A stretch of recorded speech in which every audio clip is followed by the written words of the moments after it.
जब घर की परेशानियां, कारोबार की परेशानियां, अक़वाम आलम की परेशानियां आपको ये यकीन दिलवा दें कि बस अब मामला खत्म है, अब ये जो हमने निज़ाम बनाया, जो हमने अपनी जिंदगी का दायरा शुरू किया, जो हमने सोचा था, हमने जिस टारगेट को अचीव करना था कि शायद अब वो मुकम्मल नहीं होगा। जब तमाम मायूसियां इंसान को घेर लेती हैं, तब मेरे रसूल ने फरमाया कि मायूसी तो कुफर है। फरमाया मायूस हो जाना, फरमाया मायूसी तो कुफर है। फरमाया मुद्दतों में जो बंदा परेशान हो जाए और वो परेशानियों के दरमियान जब वो रोता नहीं है, बिलबिलाता नहीं है, जब वो लोगों के आगे हाथ नहीं फैलाता और मुस्तकिल मिजाजी से उसकी निगाह अपने अल्लाह के ऊपर लगी हुई होती है और दुनिया ये समझती है कि अब इसका किस्सा तमाम होने वाला है, अब इस पे मुसीबतों के पहाड़ हैं, अब इसको बीमारी ने घेर लिया, अब इसके ऊपर कारोबार का सलम आ गया है, अब इसके भाई इसका साथ छोड़ गए हैं। जब दुनिया यह समझती है कि आज के बाद अब आने वाले दिनों में इसका नाम लेने वाला कोई नहीं होगा, तो अल्लाह करीम ने रसूलुल्लाह को पैगाम भेजा, फरमाया इन्ना माल उसरी युसरा, कि रसूल करीम सल्लल्लाहु अलैहि वसल्लम मेरे इन बंदों को बता दो कि हर एक परेशानी के बाद तुम्हारे लिए मैंने कामयाबी रख दी है, इसलिए घबराने की कोई जरूरत नहीं है। मुश्किलें इंसान के साथ चलती हैं। जब आटा गूंदा था मिट्टी का, खमीर बनाया बंदे का, मुफस्सिरीन ने लिखा है कई 100 साल उस पे गमों की बारिश होती रही।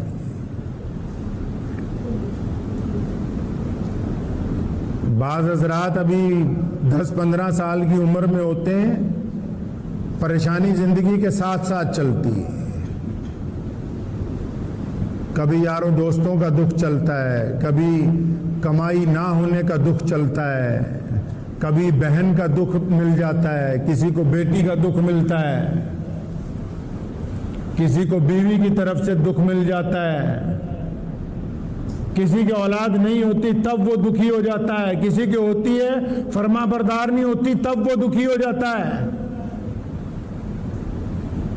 कोई बीमारी के अंदर परेशान हो जाता है तब वो दुखी हो जाता है। अलग अलग तरह का दुख जो है वो इंसान के साथ साथ चलता है सारी जिंदगी, और अल्लाह बेहतर जानता है कि कौन सी परेशानी क्यों आई है। लुकमान हकीम का नाम सुना है आपने?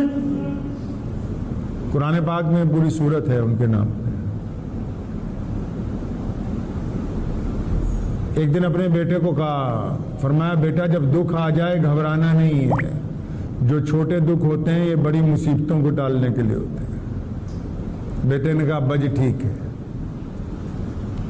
2 दिन बाद कहने लगे बेटा फलां इलाके में अल्लाह के एक नबी रहते हैं, चलो मिल के आते हैं। घोड़े तैयार किए, खाने पीने का सामान रखा, सफर कई 100 मील का था। जब चल पड़े तो रास्ते में चलते चलते जो रेगिस्तान था उसमें इतनी गर्मी बढ़ी, इतनी गर्मी बढ़ी, इतनी ज्यादा गर्मी पड़ी कि घोड़ों को पसीना आने लगा, उन पे गशी तारी होने लग पड़ी। घोड़ों से दोनों बाप बेटा उतर गए, पैदल चलने लगे ताकि जानवर को भी राहत हो, उसे पानी पिलाया। तो जो खाना पानी साथ में लाए थे खाते रहे, चलते रहे। आगे एक जंगल के अंदर दाखिल हो गए।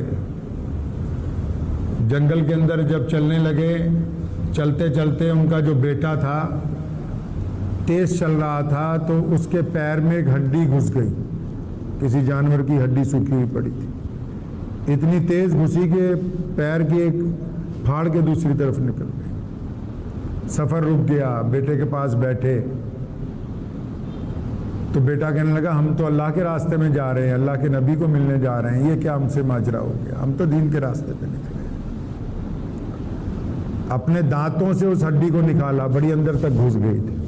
जैसी हड्डी निकली बड़ा खून निकला, वो लपेटा, वहां कुछ देर आराम किया तो देखा सामने दूर कुछ कई मील पे बड़ा जबरदस्त धुआं उठ रहा है। अब बेटा गुफ्तगू कर रहा है, कहता अब्बा जी आपने तो कहा था मुश्किल के बाद आसानी होती है, ये तो हड्डी निकाली और खून निकलने लगा, परेशानी हो गई। फरमाया कोई बात नहीं, थोड़ा आगे चलते हैं। फरमाया अल्लाह की जो हिकमतें हैं वो अल्लाह बेहतर जानता है, मैं और आप नहीं जानते। तो चलने लगे तो आवाज आई कि रुक जाइए। फरमाया कौन हो? कहने लगा अल्लाह का फरिश्ता हूं। क्या बात है? कहने लगा आगे एक गांव है, उस पर अजाब नाजिल करने की मेरी जिम्मेदारी है, और अभी आज वहां अजाब नाजिल हुआ है, इसलिए आप रुक जाएं। तो जब रुके उसने कहा आपको अभी सवारियां भी मिलेंगी, इनका पाँव भी ठीक हो जाएगा, लेकिन आप तेज बहुत चल रहे थे, तो मैंने अल्लाह से दुआ की कि अल्लाह ये तेरा नेक बंदा उस सिमत जा रहा है जिधर अजाब नाजिल करना है। कहना मेरी पहली दुआ पर आपके घोड़ों को पसीना आया, वो मेरी दुआ की बरकत थी। मेरी दूसरी दुआ पर आपको पैदल चलना पड़ा, वो मेरी दूसरी दुआ की बरकत थी। फिर भी अगर आप नहीं रुके तो ये जो पाँव में हड्डी घुसी है ये मेरी तीसरी दुआ की बरकत से घुस गई, ताकि आप उस मुकाम तक ना पहुंच जाएं जहां पर अजाब नाजिल किया जा रहा है।